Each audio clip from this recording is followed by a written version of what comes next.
"Dear Lord," she said, "I'm tired. I'm giving up because you don't seem to listen when I pray. So just do what you want, take over and just have your way." It took less than 60 seconds to realize that this was the key to her success. The Our Father prayer finally started to make some sense. She prayed for God's will to be done in Jonathan's life, hers and her daughter's too. She repented and surrendered. She didn't know what else to do. You see, her prayer allowed God's will to come to pass. It took a while because the Lord had work to do. First, Jesus reached out to Jonathan to help him because of all the stuff he'd been through. Even though they started a family, God had to heal Jonathan's heart so he could be the man God needed. Back then he couldn't stay with Tamara even if he wanted to, even if she begged and pleaded. You see, Jonathan was insecure and afraid, and he didn't know how to love or be a dad. He had foster parents who didn't know how to handle him, so throughout life he was labelled as bad. To cut a long story short, Tamara and Jonathan are now as happy as can be, and this is all because God had his way.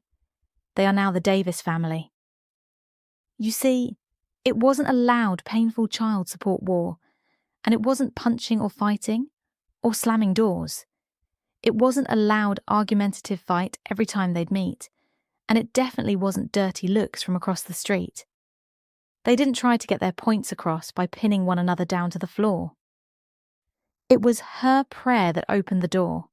You see, bad mistakes, broken families and relationships are not always the stuff we can fight on our own.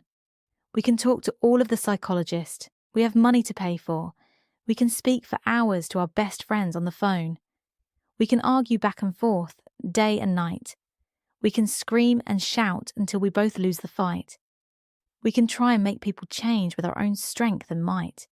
We can punch and kick until we see daylight. But God is the only one who can win these fights. But our battle isn't against flesh and blood, it's against the demonic stuff we just can't see, which manifests in the people around us. It's the stuff like unforgiveness, unfaithfulness, bitterness, and jealousy. But the battle isn't yours. Your battle is fought by the Lord. God said he wants to do a new thing in your life, so you can't keep running with the same old, same old. Give God just 60 seconds of your time. Ask him to let his will be done in your situation. And when you get up off your knees, leave behind all of your pain, sadness, and frustration. So use your 60 seconds wisely. What have you got to lose? Ask the Lord to let his will be done. It's time for